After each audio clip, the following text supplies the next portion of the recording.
পৃথিবীতে সব থেকে বেশি নারীদেরকে কষ্ট দেয় নারীরা।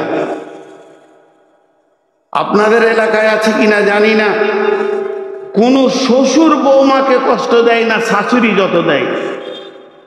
তার মানে মেয়েদের দুশ্মন মেয়ে। আর বোনেরা, ওদের মাথায় একটা জিনিস ঢুকে গেছে যে ভাগ্য তোর ভালো যে আমার ভাইটা ছিল বলি তুই সুখ করছিস। আমার ভাই মানে ওই ঘরেও ডিএম।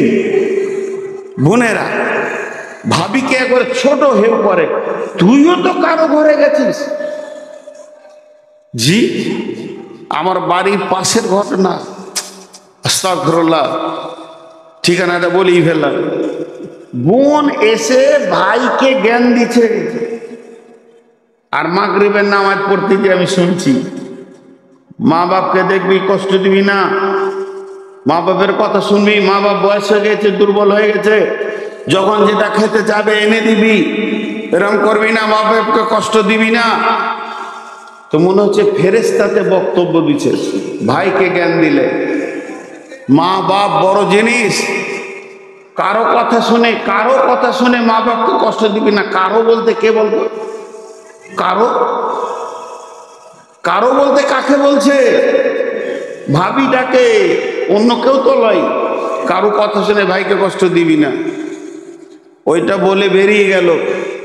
তারপরের দিন রেজাল্ট শুনছি, ওই মেয়েটা যে ভাইকে জ্ঞান দিলে তার শাশুড়িকে 3 মাস হলো উঠতে দেয়নি, বাড়ির বারান্দায় একটা ঘরে থাকতে দেয়। তার শাশুড়িকে সে 3 মাস হলো বারান্দায় উঠতে দেয়নি, ওই ধারে একটা ছোট ঘরে পড়ে আছে, খেপি ধিবনে সুদনি দুদিন খাবার দেয়। আহা!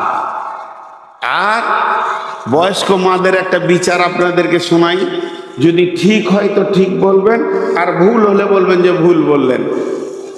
সেটা কি? একই ভোজে ভাই আর বোনের বিয়ে দিল বাপ, বোনটার বিয়ে দিল ধরেন ভেলিয়ানে, ভাইটার বিয়ে দিল লোহাপুরে। তাহলে বাড়িতে দুটো, একটা বেটি একটা বেটা একসঙ্গে বিয়ে হলো, তার বিনিময়ে দুটো নতুন মানুষ পেল, একটা বৌমা পেল, একটা জামাই পেল। বুঝতে পেরেছেন কথাটা? এবার বাইদি বাই বিয়েটা হয়েছে 4-5 মাস কি 6 মাস, নতুন বিয়ে। তো বেটিটা বাপের ঘরে আছে, বউটা ওইখানে আছে, বেটিটা কোনো কাজে এসছে এখানে আছে। তো নতুন বউ শ্বশুর বাড়িতে থাকলে জামাই তো আসবেই। তো দেখা গেল ভেলিয়ান থেকে জামাই এসছে, জামাই এসে আছে, বেটি জামাই একটা রুমে আছে। বেটা গেছে মাঠে কাজ করতে, ধানের জমি দেখতে, বাপ বলেছে জমিগুলো না দেখে আসবি না। তারপরে ও ঢুকলো বেলা 11টা-12টার দিকে বাড়িতে।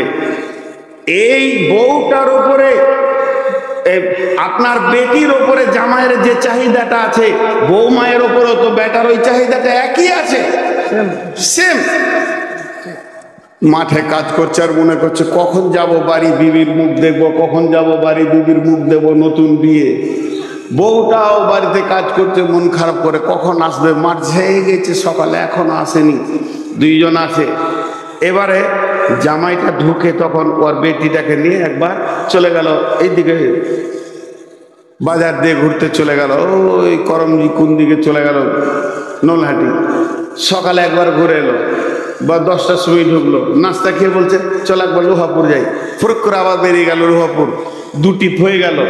আবার একটু দুপুরে ভাত খেয়ে বলছে চল একটু দেখে আসি, আইসক্রিম খেয়ে আসি। 3 বার হলো।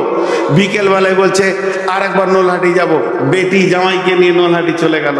তো ওর মায়ের মনটা এত খুশি হবে, পাড়াতে গিয়ে বলবে বোন তোদের দোয়া ছিল, জামাই একটা পেয়েছি, আমার বেটিকে ছাড়া কিছুই বুঝে না। দিনে 40 বার বাজার যেতে বললে 40 বার বাজার যাবে, কোনো বিরক্তি নেই। আমার জান ঠান্ডা হয়েছে, আল্লাহ আমার কপালের দিকে তাকিয়েছে, আমি ভালো বেটি জামাই পেয়েছি। এবার বৌমাটা আবার বেটাটাকে বলছে একবার বিকেলের দিকে কাটা করিয়ে ওইখানে কিছু আনবো, স্বামী স্ত্রী ব্যাপার কিছু আনবো, আচ্ছা চলো। বিকেলবেলায় বেরিয়ে গেছে, ঠিক সন্ধ্যায় ঢুকেছে। ওই মেয়েটি এক টিপ মেরেছে মাত্র, বেটি 5 টিপ মেরেছে, জান ঠান্ডা হয়ে গেছে। আর যে মেয়েটি 5 টিপে ওর বেটি জামাইয়ের সঙ্গে গিয়েছে, জান ঠান্ডা হয়েছে, সেই মেয়েটি তার বেটার সঙ্গে বৌমা খালি একবার কাটা গড়িয়ে গেছে, পাড়াতে বলে বেড়াবে বউটা বেটাকে কিনে লেছে, আর কথা মানে না। মনের দুঃখ কোথা রাখবো, বেটা বউ পাগল হয়ে গেছে গো, বলে কি বলে না? এই শাশুড়ি শ্বশুর গুলো বউ মায়ের হাতে ভাত পায় না। ও যদি হতো মায়ের মতো, ও যদি বেটিটা দেখে যত আনন্দ পেল, বই মায়েরটা যদি ওই আনন্দ উপভোগ করত আর বলতো আলহামদুলিল্লাহ আমার বেটা বইয়ের মেল মহব্বত কত, এদের মহব্বত দেখে মনে হচ্ছে এরা শান্তির সংসার করবে, তাহলে ওই বৌমা কোনোদিন শাশুড়িকে ছেড়ে দিত না। এই বেইনসাফি চলছে আমাদের ভিতরে। আল্লাহ তাবারাক ওয়া তাআলা মেয়েদের ভিতরে 3টে ক্যাটালগ করেছেন। বিসমিল্লাহির রহমানির রহিম। দারাবাল্লাহু মাসালাল লিল্লাযিনা কাফারু ইমরাআতান নূহ ওয়া ইমরাআতাল লূতিন কানাতা তাহতা আবদাইনি মিন ইবাদিনা সালিহাইনি ফাখানাতাহুমা ফালাম ইউগনিয়া আনহুমা মিনাল্লাহি শাইআ ওয়া কিলা দুখুলান নারা মা'আদ দাখিলিন। ওয়া দারাবাল্লাহু মাসালাল লিল্লাযিনা আমানু ইমরাআতা ফিরআউনা ইয ক্বালাত রাব্বি ইবনি লি ইন্নাকা বাইতান ফিল জান্নাতি ওয়া নাজ্জিনি মিন ফিরআউনা ওয়া আমালিহি ওয়া নাজ্জিনি মিনাল কওমিদ যালিমিন। ওয়া মারইয়াম ইবনাতা ইমরানা আল্লাতী আহসানাত ফারজাহা ফানাফাখনা ফীহি মির রূহিনা ওয়া সাদ্দাকাত বিকালিমাতি রাব্বিহা ওয়া কুতুবিহি ওয়া কানাত মিনাল কানিতিন।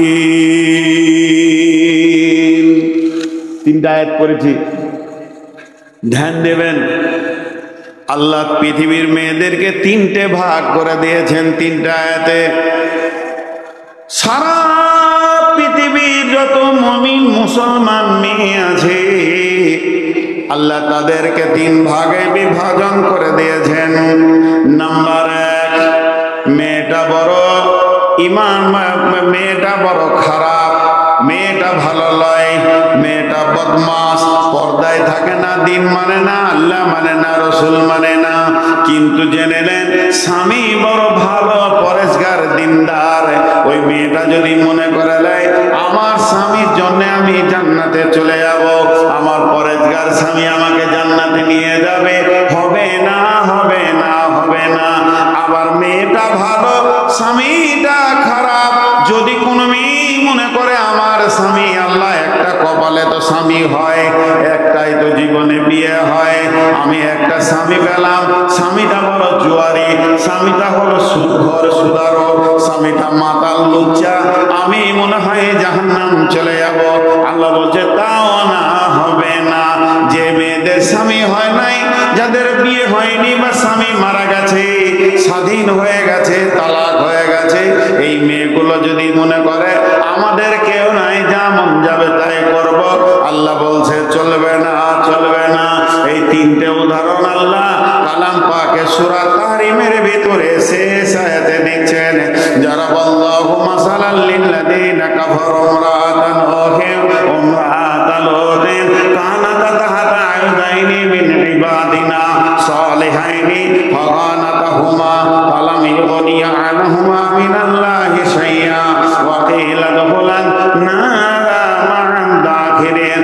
আল্লাহ বলছেন বিশ্ববাসী রে, 2টি মেয়েকে দেখো, তাদেরকে আমি নবীর সাথে বিয়ে দিয়েছিলাম।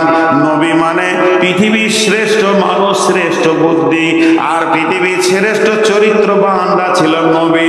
আমি তাদেরকে নবীর মতো স্বামী দিলাম। তাহাটা আবদাইনি মিন ইবাদিনা, এমন দিলাম আমার গোলাম, আমার গোলামের ভিতরে দামি গোলামের বিবি বানালাম। তারা নবীর বিবি হলো, নবীর ছায়াতে জীবন কাটালো, নবীর বিছানায় পা দেওয়ার কারো ক্ষমতা নাই। আর তাদেরকে আমি নবীর বিছানায় শোয়ার তৌফিক দিলাম, তাদেরকে নবীর লেপে কম্বলে ঢোকার তৌফিক দিলাম, তাদেরকে নবী নবীর বালিশে মাথা দেওয়ার তৌফিক দিলাম। মেয়েগুলো কত কপাল ভালো ছিল, তারা নবীর মতো বিবি স্বামী পাওয়ার পর তাদেরকে মেনে নিতে পারলো না। তারা যারা ভমকামিতা ছিল তাদের সঙ্গে গোপন আবাদ করত, কাফের বেঈমান মুশরিক মুনাফিকদের সঙ্গে সম্পর্ক ছিল। এই থাকার কারণে আল্লাহ তাবারাক ওয়া তাআলা বলছেন ওয়াকিলা দখলান নারা মা'আদ দাখিলিন, ওই দুইজন নবীর বিবি চিরদিন জাহান্নাম যাবে। সেই নবীটার নাম কি? নূহ আর লূত। নূহ নবী লূত নবীর বিবি জাহান্নাম যাবে। জি, আমরা ভাবছি যে সে বেঁচে যাব, খুব ধ্যান দেন, ধ্যান দেন। وعن عائشة رضي الله تعالى عنها وهي بقات قال رسول الله صلى الله عليه وسلم ما يبكيك يا عائشة قالت ذكرت النار فبكيت يا رسول الله قال هل تذكرون أهلكم يوم القيامة يا رسول الله قال رسول الله صلى الله عليه وسلم ثلاثة مواتنا فلا يذكرون أحد أحدا। বিশ্বনবীর যত বিবি ছিলেন, একটু ধ্যান দেন, মনোযোগ। বিশ্বনবীর যত বিবি ছিলেন, একটা বিবি ছিলেন কুমারী, সমস্তগুলো বিধবা। কারো স্বামী মরে গেছে, কারো স্বামী তালাক দিয়েছে।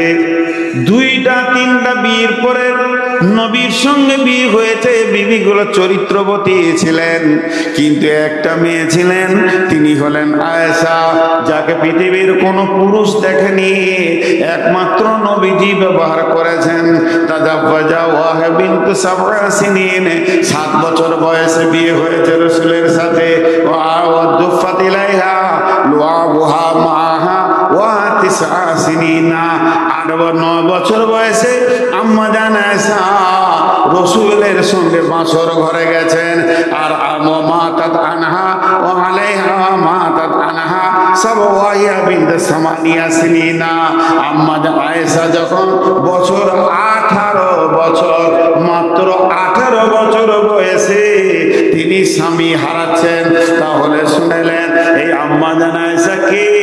কিয়ামত পর্যন্ত যত মুসলমান আসবে সমস্ত মুসলমানের মা।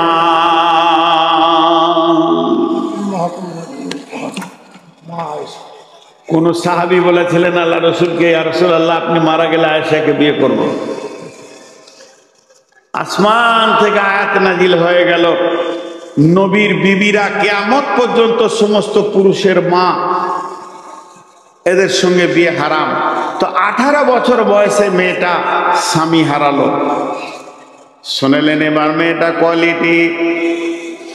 মেয়েটি নিজেই বলতেন আল্লাহ আমাকে 5খানা সম্মানী দান করেছে,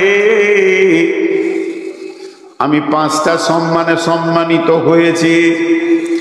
আমার বৈবাহিক জীবন, রসুলের সঙ্গে আমার বিয়ে হবে, এটা পৃথিবীর মানুষের আলোচনাতে হয়নি, আসমানওয়ালা এটা আলোচনা করেছেন। জিব্রাইল মারফতে বলে দিয়েছেন যে আমি নির্বাচন করেছি, হে নবী মুহাম্মদ তুমি আয়েশাকে বিয়ে করবে। তাহলে জেনে নেন এটা আসমানওয়ালার নির্বাচন, এটা আমার সবথেকে গর্বের বস্তু। 2 নম্বর, আল্লাহ আমাকে কত সম্মান দিয়েছেন। নবীজি আমার হুজরাতে আছেন, আসমান থেকে আয়াত নাজিল হয়েছে, এটা আমার 2য় সম্মান। আমার 3য় সম্মান হলো আমার বিছানাতে যেদিন নবীজি শুয়েছিলেন, আমার বিছানায় আমার বালিশে মাথা দিয়ে রসুল আমাকে নিয়ে শুয়ে আছেন, ওই রাত্রিতে সাবে মেরাজ হয়েছে। আম্মা জান আয়েশা বলছেন আল্লাহর মুলাকাতে গেছিলেন, আর নামাজ নামে একটা জিনিস পৃথিবীতে এসেছে, সেটা আমার বিছানা থেকে হয়েছে। আল্লাহ আমাকে কত ভালোবাসেন।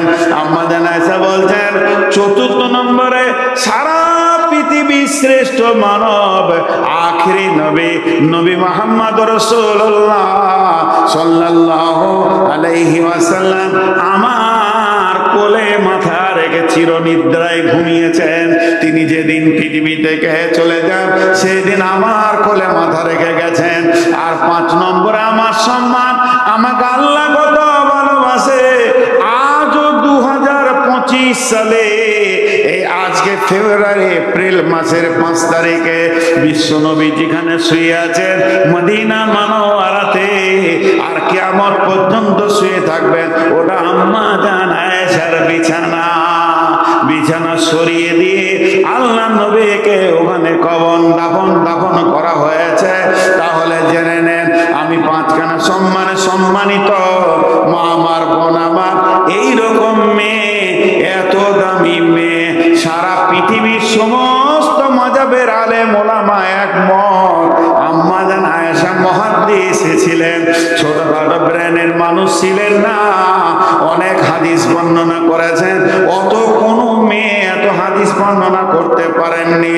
তার একটা বড় কারণ আছে, সেই কারণটা হচ্ছে দাম্পত্য জীবনের যত হাদিস আম্মা জান আয়েশা বর্ণনা করেছেন অন্য বিবিরা মনে রাখতে পারেননি। বিশ্বনবী এই বিবিটা কেছে একদিন হঠাৎ ডুকরে বাচ্চা ছেলের মতো কাঁদছে। এত দামি মেয়ে, কোয়ালিফাইড মেয়ে, এত ডিগ্রিওয়ালা মেয়ে যখন বাচ্চা ছেলের মতো কেঁদে উঠল, আল্লাহ নবী বলছেন আয়েশা রে, তোমাকে কে কাঁদালো? তুমি বলো, তুমি কাঁদছো কেন? আম্মা জান আয়েশা বলছেন ইয়া রাসূলুল্লাহ, আমি জাহান্নামের আগুনের ভয়ে কাঁদছি।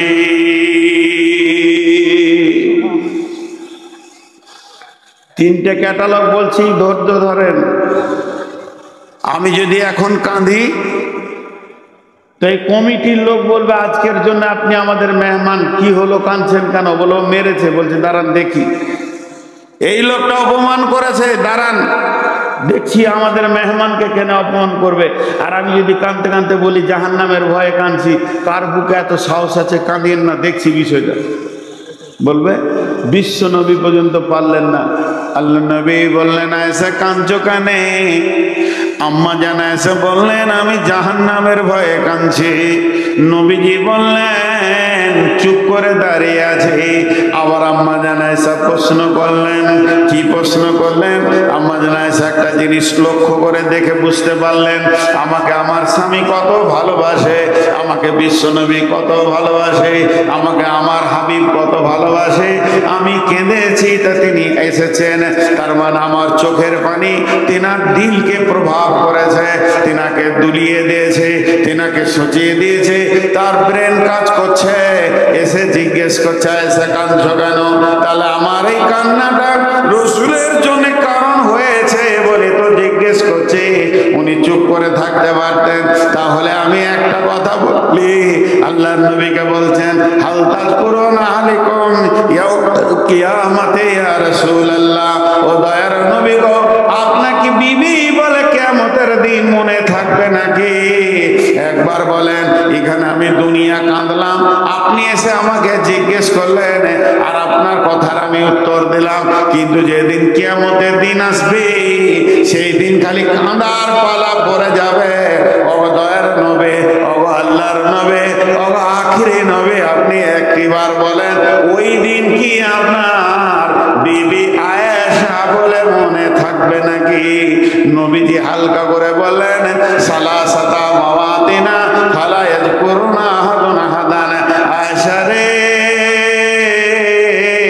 তিনটে সময় এমন আসবে ওই কিয়ামতের ময়দানে, তিনটে মহড়া এমন আসবে কেউ কাউকে মনে রাখতে পারবে না। তার মানে নবীজি বলছেন আমিও মনে রাখতে পারবো না। একটা হলো যখন দাড়ি পালা ওজন করে বলা হবে দুনিয়াবাসী রে, নিজে নিজে আমল নিয়ে এসো, আমি আল্লাহ তোমাদের গুনাহ নেকিকে ওজন করব। মানুষ বিভ্রান্তি হয়ে কেউ কাউকে মনে রাখতে পারবে না। 2 নম্বর জায়গাটা হলো যখন ডান হাতে বাঁ হাতে সার্টিফিকেট দেওয়া হবে, কেউ কাউকে মনে রাখতে পারবে না। আর 3 নম্বর জায়গা হলো যখন জাহান্নামের মুখে পুলসে রাত রাখা হবে, দৃশ্যটা দেখে কেউ কাউকে মনে রাখতে পারবে না। তার মানে আমি বলতে চাইছি বিশ্ব নবী যদি আয়েশাকে জবাব দেয় আপনার স্বামী যত বড়ই আল্লাহর ওলি হোক না কেন কিয়ামতের দিন কোনো কাজে আসবে না।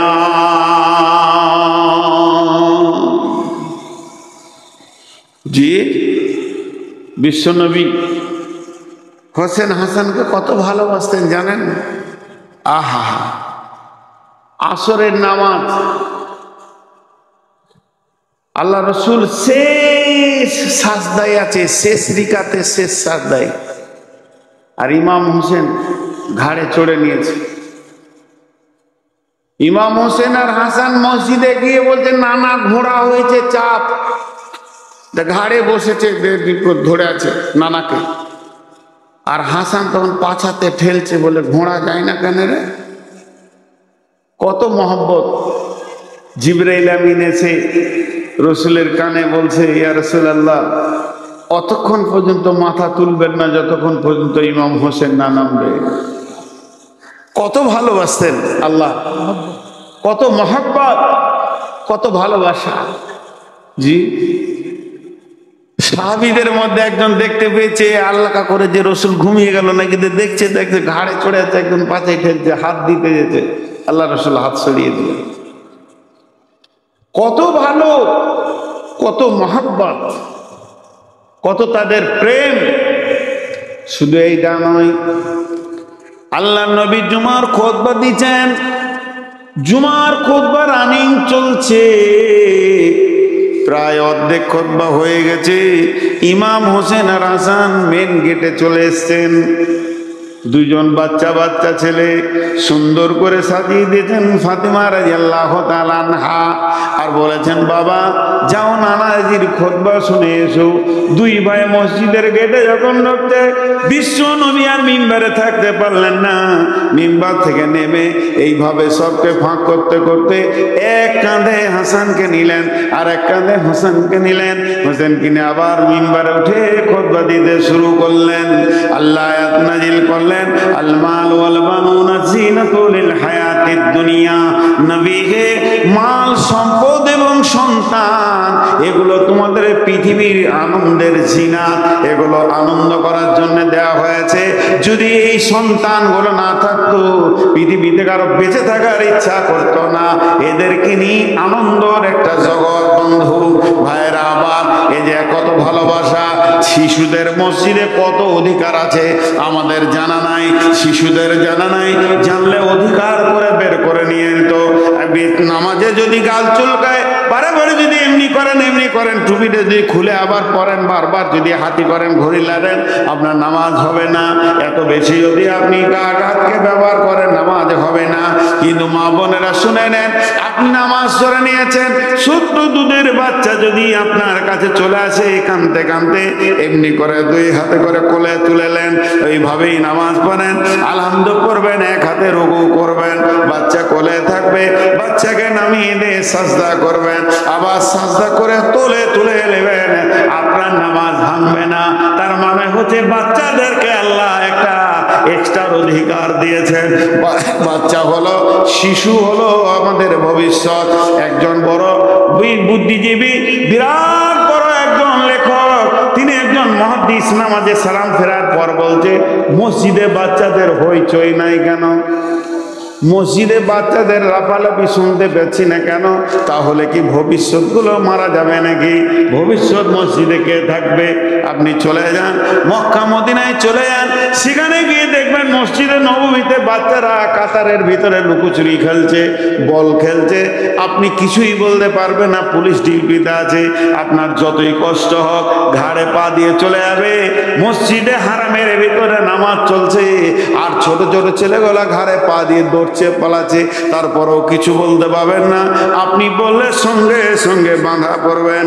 তার কারণ শিশুদের মসজিদে বড় অধিকার আছে, ওরাই হলো মসজিদের ভবিষ্যৎ। আপনার জানাজাটা পড়বে ওরা। আমাদের আপনাদের এলাকায় আছে কিনা জানি না, ৭৭ চুহে খাকে বিল্ডিনে হাজ করছেনি, সারা জীবন লুটারি, বদমাস, জুয়ো, তাস আর মদ গাঁজা খেয়ে 86 বছর বয়সে মসজিদ ঢুকেছে, তোবা তিল্লা করে ঢুকেছি, বাপ ভালো কথা। 50 বছর বয়সে মসজিদ ঢুকেছে, ওই আবার মসজিদে এত বড় বড় হুঙ্কার মারবে, ছেলে পেলেকে কাউকে টিকতে দিবে না। আপনাদের দেশে আছে না? খবরদার না, খবরদার না। দুদিনের কাকমুরসলি সব দোয়া কটা জানে না, ওকে যদি জিজ্ঞেস করা হয়। এত মহব্বতের নাতি, নাতিদের সঙ্গে নানার কত মহব্বত আজকে আমি আপনাদের সামনে বলে দিলাম। এক কাঁধে হাসান আর এক কাঁধে হুসেন। বিশ্বনবী রাস্তায় হাঁটছেন, দুই কাঁধে দুই নাতিকে নিয়ে, আর রাসূলের চুলগুলোকে দুই ভাইয়ে টিপে ধরেছে, ধরে আবার নানাকে চাপ মারছে আর একটু যেন দাবাইটা হয়। দুইজন এমনি করে লাফালাফি করছে। হযরত উমর বলছেন, কি সুন্দর সওয়ারি তোমাদের। ওই দুইজনকে বলতে হাসান হোসেনকে, তোমরা কি সুন্দর সওয়ারিতে চেপেছো।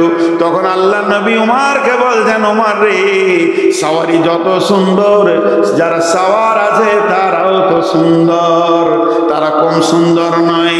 আল্লাহ নবী বলেছেন, যে জান্নাতে হাসান হোসেন যাবে না সেই জান্নাত মানাবে না। এত মহব্বতের জিনিস। শুধু তাই নয়, মা ফাতেমাকে নবীজি কত ভালোবাসতেন, ফাতেমাকে আম্মু বলে ডাকতেন। কোথাও গেলে ফাতেমাকে শেষকালে দেখা করতেন, সফর থেকে ফিরলে ফাতেমাকে প্রথম দেখা করতেন। ফাতেমা রাসূলের মায়ের জায়গা দখল করেছিলেন। যেদিন উটের ভুঁড়ি চাপিয়ে দেওয়া হয়, ফাতেমা দৌড়ে গিয়ে রাসূলের মাথা থেকে নামিয়েছিলেন, হুঙ্কার দিয়েছিলেন। ফাতেমা আম্মা জান খাদিজা যেদিন পৃথিবী থেকে চলে যায়, বিশ্ব নবী নয়ন ভরে কেঁদেছিলেন। খাদিজার কথা বলেননি। সেই দিন ফাতেমা বলেছিলেন, আব্বা আপনার পাশে পাশে আমি থাকবো, আব্বা কাঁদার কোনো কারণ নাই। কিন্তু সূরা কাফের ভিতরে একটা আয়াত নাজিল হলো, আল্লাহ রসুলকে বলছেন, হে রসুল, তুমি কোন নতুন রসুল নও, তোমার আগে আমি 1.5 লক্ষ নবীকে কম বেশি পার করে দিয়েছি। 1,24,000 কম বেশি 1.5 লক্ষ, এতগুলো নবীকে কোনো নির্দিষ্ট হিসাব নাই, আমি লাখ নবীকে পার করে দিয়েছি। তুমি তো শেষ নবী। কত নবীকে ক্ষয় করলাম, কত নবীকে পৃথিবী থেকে বিদায় দিলাম, তুমি আমার চোখে শেষ নবী। অতএব তুমি মনে করিও না এক্সট্রা ফ্যাসিলিটি তোমার জন্য রয়েছে। তোমার আহালকে ডেকে বলো, ফাতেমাকে, হাসানকে, হোসেনকে, আলীকে ডেকে বলে দাও, এ মা ফাতেমা, নিজের আমলে তৈরি হও। কিয়ামতের দিন নবীর বিটি ফাতেমা বলে কোনো কনসিডার করা হবে না, সেই দিন ছাড়বে না। ভাই হাসান রে, পৃথিবীতে মহব্বত, পৃথিবীতে আনন্দ। কিয়ামতের দিন নিজের আমলের ময়দানে দাঁড়াতে হবে।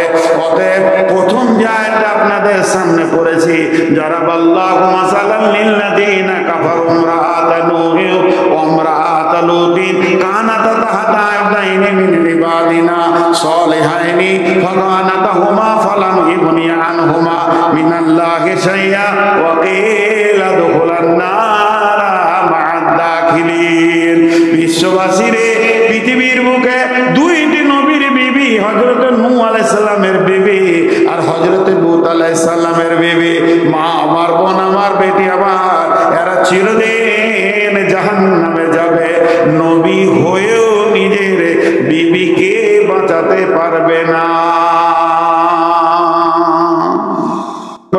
ফিরাউনা ইদ ক্বালাত রাব্বি বিনি ইন্দাকাল ইদ ক্বালাত রাব্বি বিনি ইন্দাকা বাইতান ফিল জান্নাতি ওয়া নাজ্জিনি মিন ফিরাউনা ওয়া আমালিহি ওয়া নাজ্জিনি মিনাল কওমিদ যালিমিন। এখন প্রথম আয়াতে যেটা আপনাদেরকে দেখালাম, স্বামীগুলো ভালো, বিবিগুলো খারাপ, তাই জাহান্নাম চলে গেল। এবার স্বামীটা খারাপ, বিবিটা ভালো। তার কারণ পৃথিবীর যত জালেম এসেছে আজ পর্যন্ত, আর এরপরে যত জালেম আসবে, ফেরাউনের মতো কেউ জালেম হবে না। কোরআনে যাকে জালেম ঘোষণা করা হয়েছে, এ বেঈমান সারাদিন আল্লাহর বিরোধিতা করেছে, আর রাত্রিবেলায় আল্লাহর কাছে কান্ত। এ বেঈমান জানার পরেও বেঈমানি করেছে। আর এই ফেরাউনের মতো জালেম কেউ নাই। কিন্তু আল্লাহ বলছে, ও পৃথিবীর মেয়েরা, ও মহিলারা, তোমার স্বামীটা তো ফেরাউন নয়, তোমার স্বামী যদি সুদখোর হয়, তোমার স্বামী যদি জুয়ারি হয়, তোমার স্বামী যদি লুচ্চা হয়, তোমার স্বামী যদি লুটেরা হয়, তোমার স্বামী যদি বেঈমানি করে দাড়ি মেরে নিয়ে সে তোমাকে খায়, তার কোনো চিন্তা নাই। কারণ ফেরাউনের বিবি আসিয়া চিরদিন জান্নাতে থাকবে। ফেরাউনের বিবি যদি আসিয়া জান্নাতে যেতে পারে, তুমি সুদারোর বিবি কেন জান্নাতে যাবে না? তুমি মাতালের বউ কেন জান্নাতে যাবে না? তুমি নিজেকে কোনোদিন হতাশা করিও না, হতাশায় ভোগবে না। তুমি নিজেকে তৈরি করো, আমলকে তৈরি করো, আখিরাতকে তৈরি করো। ওই আসিয়ার মানসিক শারীরিক যখন অত্যাচার হতে লাগলো, ফেরাউনের একটা দাবি, তুমি আমাকে আল্লাহ বলো। আসিয়া বলল, শুনে নাও, আল্লাহ বলবো না, স্বামী হিসেবে যত যা করার আছে আমি করব, কিন্তু আমার আল্লাহ এক। এবার শারীরিক অত্যাচার করতে করতে বাড়ি থেকে বের করে নিয়ে এলো। শেষ অত্যাচার হলো, তার 4টা হাত পায়ে টান করে বেঁধে দেওয়া হলো, আর মাঝে নিটে কাঁচকে ভেঙে বিছিয়ে দিয়ে আসিয়াকে শুয়ে দেওয়া হলো। গোটা শরীর মেতে ক্ষত বিক্ষত করে দিয়েছে, এত মার দিয়েছে, শরীর কেটে ক্ষত বিক্ষত হয়ে গেছে। এবার আসিয়াকে শুয়ে দিয়ে কয়েকটা সৈন্যকে একটা বিরাট বড় পাথরটা ছেড়ে দিলে মাটির সঙ্গে মিশে যাবে, কয়েকটা সৈন্য ধরে আছে। ফেরাউন বলছে, আসিয়া রে, একটি বার দেখলে তোর মত কত ভয়ানক হবে, তুই এখন আল্লাহ বলেলে, কিন্তু এসে আসিয়া না, আমার আল্লাহ এক, আমি কাউকে আল্লাহ বলতে পারবো না, তিনি আমার আল্লাহ, যিনি আমার রব। তারপরে 2 চাঁদ আর বলছে, তোকে এটা শেষ চাঁদ দিচ্ছি, আল্লাহ বলবি কিনা? হযরত আসিয়া কি বললেন? কোরআনে চলে এসেছে, আসিয়া বলতে শুরু করলেন, রব্বি বিনিলি ইনদাকা বাইতান ফিল জান্নাতি ওয়া নাজ্জিনি মিন ফিরআউনা ওয়া আমালিহি ওয়া নাজ্জিনি মিনাল কওমিজ যালিমিন। আল্লাহ, রব্বি বিনিলি ইনদাকা বাইতান ফিল জান্নাতি, হে আমার রব, তোমার জান্নাতের ভিতরে আমার ঘরকে বানিয়ে দাও। আর কি করো? ওয়া নাজ্জিনি মিন ফিরআউনা ওয়া আমালিহি, এই ফেরাউন বেঈমান আর বদ চরিত্রওয়ালা স্বামী থেকে আমাকে নাজাত দিয়ে দাও। আল্লাহ, তুমি নাজাত দিয়ে দাও। আর কি করো? ওয়ানাজ্জিনি মিনাল কওমিজ যালিমিন, জালেম বংশে আমি বউ হয়ে গেছি, গোটা বংশটা হলো জালেম। ফেরাউনকে আল্লাহ বলে, আল্লাহ তুমি এখান থেকে আমাকে বাঁচাও।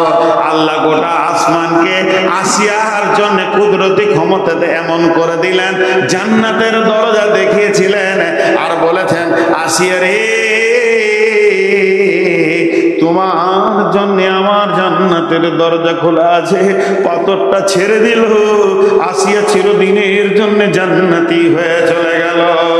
বিশ্বনবী বলেছিলেন, আমি মেরাজের রাত্রিতে বেগম রুমাইসাকে জান্নাতে দেখেছি, জান্নাতের ভিতরে উজু করছে। আসিয়াকে জান্নাতের ভিতরে পাওয়া গেছে, তিনি জান্নাতি মেয়ে, জান্নাতে চলে গেছে।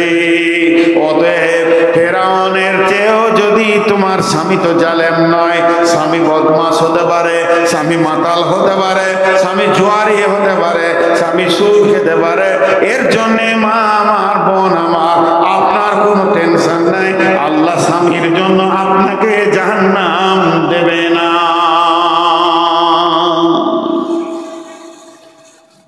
আর একটা আয়াত আছে, আর ওই মৌলানা চলে গেছেন নাকি? ওই মৌলানা আমার আগে আদায় করছিলেন।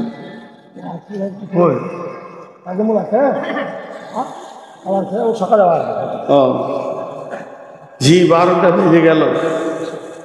আর একটা আয়াতে তর্জমা করে আজকের মতো সমাপনী দিব ইনশাআল্লাহ।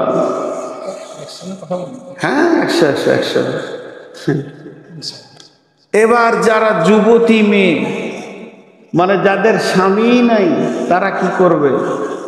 আহা, ওরা ভাবছে আল্লাহ হয়তো আমাদেরকে দিয়ে বিচার করতে পারবে না। আল্লাহ বলছে, শোন, বিসমিল্লাহির রহমানির রহিম, ওয়া মারিয়াম বানাত ইমরানা আল্লাতী আহসানাত ফারজাহা ফানাফাকনা ফীহি মির রূহিনা ওয়া সাদ্দাকাত বিকালিমাতি রাব্বিহা ওয়া কুতুবিহি ওয়া কানাত মিনাল কানিতিন।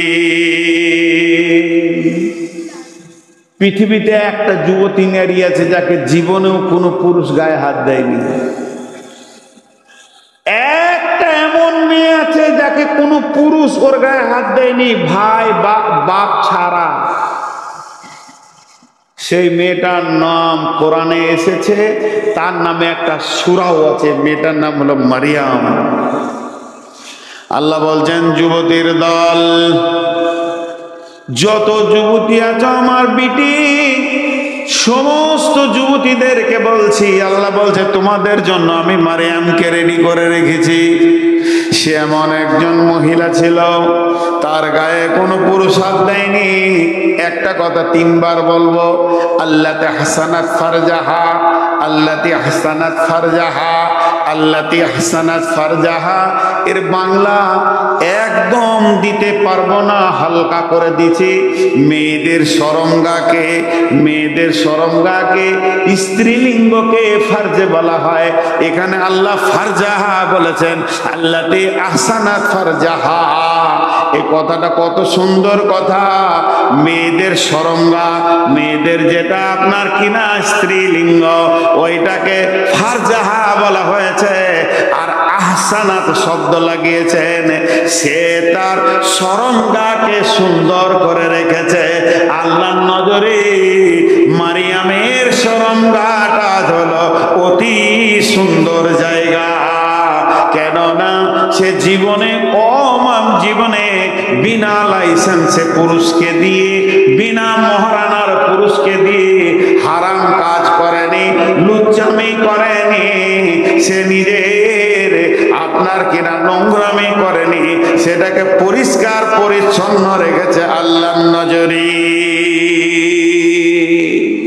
আল্লাহ বলছে পরিষ্কার। মেয়েদের সরঙ্গাকে নিয়ে কোরআনে অনেক আয়াত আছে, সূরা নূরে আছে। আবার সূরা নূরে আম্মা জান আয়েশাকে নিয়ে শুধু পবিত্রতা ঘোষণা করতে যে 11টা আয়াত নাজিল হয়েছে, তাহলে সরঙ্গাটার মূল্য আছে। এখন একটা উদাহরণ দেব। আজকে জালসায় যে আমি আসছি, আর এই কমিটির লোক 2-3 জন ফোন করেছে আমাকে, আপনাদের ইমাম সাহেবও ফোন করেছেন। এই ফোন করা দেখে একটা আগ্রহ বুঝছি যে আমাকে কত ভালোবাসে। নেটওয়ার্কে খারাপের কারণে ভালো কথা হচ্ছিল না। তো যদি আমি বলতাম যে আমার সঙ্গে 2টো লোক যাচ্ছে, আমি এই ড্রাইভার 2টো লোক, খুশি হয়েছেন, এনারা ঠিক জায়গায় রেখেছেন, রেস্ট করতে দিয়েছেন, খাওয়ার ভালো, সব ভালো। আমি যদি বলতাম যে আমার সঙ্গে মক্কা মদিনার ইমাম আছে, তাহলে থাকার জায়গাটা আরো উন্নত হতো। হতে কি হতো না? কমিটির লোক বলতো যত টাকা লাগে ভালো জায়গায় রাখবো। কিন্তু যদি বলি কালু ডাকাত আছে, থাকতে দিবেন ভালো জায়গায়? ঢুকতেই দিবে না। গায়ের শেষে 4টা লাঠি নিয়ে লোক দাঁড়িয়ে থাকবে, বল তোর জালসা শুনবো না, এখান থেকে তুই ডাকাত নিয়ে যা। কেন এই কথাটা বললাম? চলার পথে আমি সফর করছি, কিছুক্ষণ থাকবো, লোক যেমন হবে সেই রকম জায়গায় থাকবে। আমি লম্বা সফর করছি, বাড়ি থেকে শিলিগুড়ি চললাম, আমি আমাইপুর এসছি, 1 ঘন্টা 2 ঘন্টা থাকবো। যে লোকটা থাকবে এখানে, ওই লোকটা যেমন দামি হবে, থাকার জায়গা তেমন দামি হবে, এইটা বলতে চাইছি। তাহলে শুনেলেন, এই পৃথিবীতে যত মানুষ আছে, এই পৃথিবীতে যত মানুষ আছে, মায়ের পেটে রেহমের ভিতরে কিছুক্ষণ তাদেরকে থাকতে হয়। তাহলে ওই জায়গাটা যত পরিষ্কার হবে, তত দামি বাচ্চা মায়ের পেটে থাকবে। আর জায়গাটা যদি আমার বোন, আমার বেটি অনুলুচ্চাকে দিয়ে খারাপ করে দেয়, ওই মেয়েটি কোনো দিন আশা করবে না আমার পেটে একটা দামি বাচ্চা আসুক। তার কারণ শুনেলেন, জায়গা সে নোংরা করে দিয়েছে, এর জন্য তার কাছে খারাপ ছাড়া ভালো সন্তান আসবে না। তাই কিয়ামতের সব থেকে বড় আলামত হচ্ছে কাসরাতু জিনা, জিনা বেড়ে যাবে। আল্লাহ রাসূল বলছেন, লাস তাকুমুস সাআতু ফিল আরদি হাত্তা ইউকালা আল্লাহ। অতদিন পর্যন্ত কিয়ামত হবে না যতদিন পর্যন্ত একটা আল্লাহওয়ালা পৃথিবীর বুকে থাকবে। তাহলে আল্লাহওয়ালা থাকবে কতক্ষণ? যতদিন আমের গাছ থাকবে ততদিন আম থাকবে। একটা আমের গাছ না থাকলে আম থাকবে না, তেমনি যতদিন আল্লাহ ওয়ালি মেয়ে থাকবে, সতীত্বের গ্যারান্টি দেয়া মেয়ে থাকবে যে আমার গায়ে কেউ হাত দেয়নি, ততদিন আল্লাহ ওয়ালার আসার রাস্তাটা থাকবে। আর মেয়েদের সতীত্ব যখন শেষ হয়ে যাবে, তখন আল্লাহ ওয়ালা আশাও শেষ হয়ে যাবে। রসুলের জামানায় ছিল জেনা করা কঠিন, বিয়ে করা আসান। সকালে বিয়ে, সন্ধ্যায় বিয়ে, আচানক বিয়ে হয়ে গেছে, কিন্তু জেনা করা কঠিন ছিল।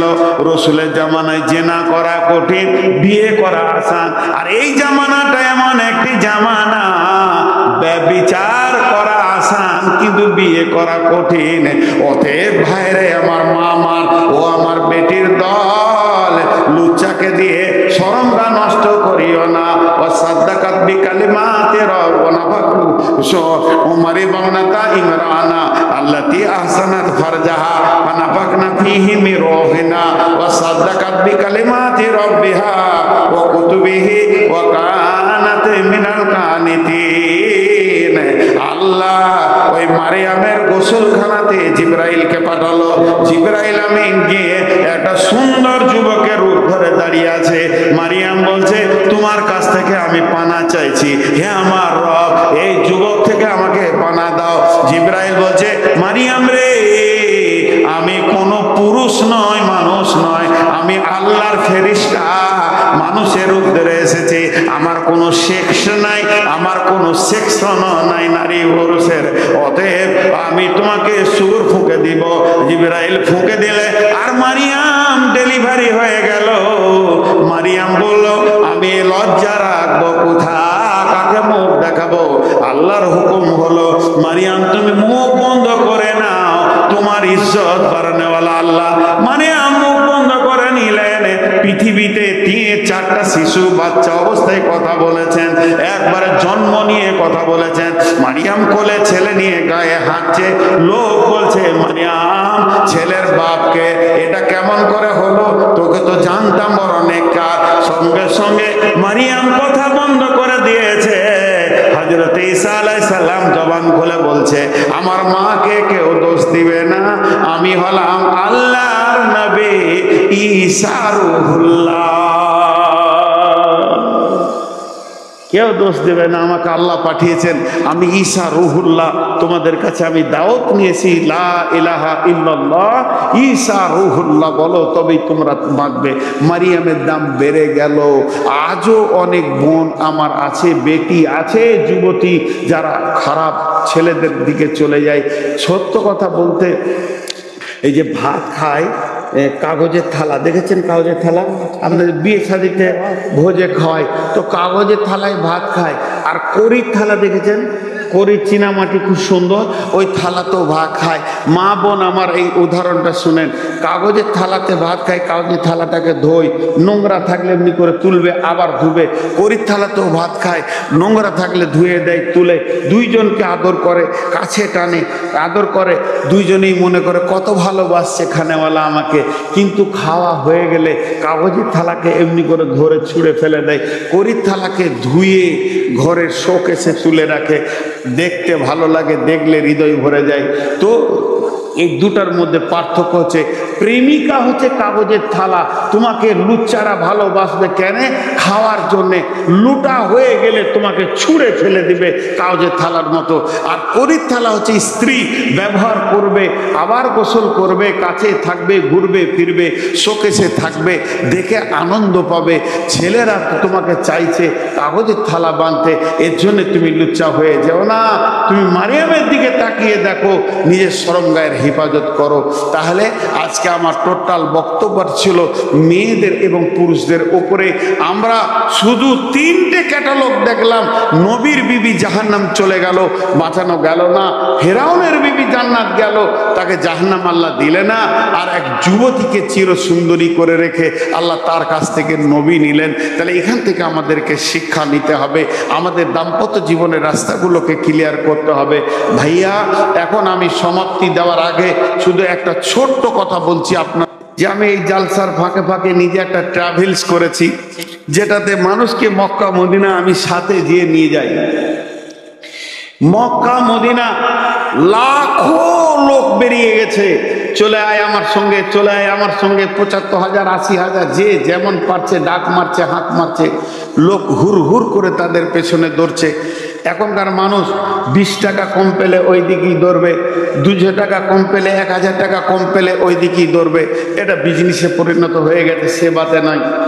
তবে আল্লাহকে সাক্ষী রেখে বলছি, ওই মক্কা মদিনার মাটিতে আমি যাদেরকে নিয়ে যাই তাদেরকে আমি বিজনেস করি না, তাদেরকে সেবা দিই। জেদ্দা থেকে শুরু হয়, কেন এসেছি, কেন কাবাতে আমি পৌঁছালাম, কাবাতে কে পৌঁছেছিল আগে, আল্লাহ আমাকে নিয়ে এলো কেন, এর উপরে আয়াত দিয়ে আমি কথা বলতে থাকি। মানুষের জ্ঞান বিবেক খুলে চোখের পানিতে কাঁদে, হ্যাঁ সত্যিই তো তাই। তারপরে মক্কাতে যাওয়ার পর মক্কা কোথায় কি, কোন ঘটনা, কোনটা আরাফাত, কোনটা মিনা, কোনটা মুজদালিফা, কোথা কি আমল আছে, সেগুলো আমি নিজে বর্ণনা রাখি। অতএব এর একটা আলাদা স্বাদ পাবেন। সে মক্কা থেকে যখন মদিনা যায়, তার পথিমধ্যে যে কথাগুলো আছে, রসুল কিভাবে হিজরত করেছেন, কিভাবে কোন দিকে গেছেন, কিভাবে মদিনা পৌঁছালো, তার কথা আমি রাখি এবং মদিনারও কথা রাখি। অনেকে লিখে দিচ্ছে অভিজ্ঞ আলেম দিয়ে গাইড করানো হবে। দেখেছি শুধু মক্কা মদিনার ভিতরে ছেড়ে দিয়ে চলে আসে। আমি তো গেছি ওই অভিজ্ঞ আলেমদের সাথে। এক অভিজ্ঞ আলেম বলছে, বাসটা মদিনা ঢুকছে, সবাই সালাতো সালাম করো, ইয়া নবী সালাম আলাইকে শুরু করে দিলে। বুঝি মানুষ বুঝে না যে এটা কোন ক্লাসের, কোন জাতির আলেম, এটা বুঝে না। আমি বসে আছি, বলছে মৌলানা উঠেন, ইয়া নবী সালাম আলাইকে বলেন। তুই বল, দু কলম আমি পড়ে এসেছি, তোর মতো আমি অত পাগলা লই যে এখন ইয়া নবী সালাম আলাইকা বলতে হবে। তো ভালোভাবে ঠিক মতো যদি করতে চান উমরা বা হজ, আমার সাথে যোগাযোগ করেন, আমার নম্বরে যোগাযোগ করেন, আমার বড় ভাইয়ের সঙ্গে যোগাযোগ করেন। এইটুকু আপনাদের সামনে আমি বলে গেলাম, কারণ আপনারা আমার সঙ্গে চলেন, এই ভাষাটা বলছি। এরপরে টাকা পয়সার কথা বলবেন, ৭৫,০০০ নিচে, ৮০,০০০ নিচে, 85, 90, 1 লাখ, 1,10,000 চলছে দুনিয়াতে। কিন্তু 1,10,000-এ যে লোকটা যাবে, ৭৫,০০০-এ যে লোকটা যাবে, ওর মতো ফেসিলিটি পাবে না। পরিষ্কার কথা, কাছে থাকবে, ভালো খাবে। আমি বলছি আপনাদেরকে ভালো খেতে দিব না। অনেকে লেখছে ভালো ভালো খাবার আমি দিব না, নুন দিয়ে ভাত দিব। আমি বলছি বিছানা দিব না, চাদর পেরে গামছা পেরে শুবেন। কিন্তু চলেন, আপনাকে আমি মক্কা মদিনার আসল ইতিহাসগুলো দেবো, লাভ হবে। আমার ট্রাভেলসে এই বছরে যেটা আমি কোরবানির পরে যাব, সফর করব, এই এপ্রিল মাসের ভিতরে যদি কেউ পাসপোর্ট দেয়, এপ্রিল আর মের 15 পর্যন্ত, তার বেশি করা যাবে না। এপ্রিল আর মের 15 পর্যন্ত পাসপোর্ট আর টাকা দেয়, 1 লাখের প্যাকেজটা 90,000-এ নিয়ে যাবো ইনশাআল্লাহ। ৭৫,০০০ আছে, চলে যান আমি বলবো। কিন্তু ওখানে গিয়ে যখন ঠকবেন, আপনি তখন ওই এজেন্টকে গাল দিয়েন না। অল্প টাকা দিয়েছেন, বহু দূরে আপনাকে রাখবে। কিন্তু আমার সঙ্গে চলেন, আমি যেমনটি মানুষ আপনারা ভাবছেন, আপনাদের সঙ্গে কথা বলছি, সেম ওখানে গিয়ে সার্ভিস পাবেন। 1 লাখের প্যাকেজটা 90,000-এ নিয়ে যাব, মের 15 পর্যন্ত টাকা পাসপোর্ট দিলে। এবার মের 15 পর থেকে দিলে ওই প্যাকেজেই যারা যাবে 1 লাখ লাগবে। কারণ আমি টিকিটটা এটাই সস্তা পাচ্ছি, ওইটা টিকিটটা সস্তায় পাবো না। আগে থেকে টিকিটটা আমি বুকিং দিলে সস্তায় পাচ্ছি। আমি প্লেনের সঙ্গে কথা বলেছি, কথা চলছে। আর ওই দিকে গেলে তখন আমাকে তৎকাল হবে। আবার যদি জোয়ার 3 দিন আগে যেতে চান, তাহলে তৎকাল চার্জ 25,000 টাকা লেগে যাবে, হিসাব একটা আছে। তো মের 15 তারিখ পর্যন্ত, এপ্রিল মে 15 তারিখ পর্যন্ত পাসপোর্টের টাকা যদি জমা দিতে পারেন, তো ইনশাআল্লাহ 1 লাখের প্যাকেজটা 90,000-এ আপনাকে সফর করাবো।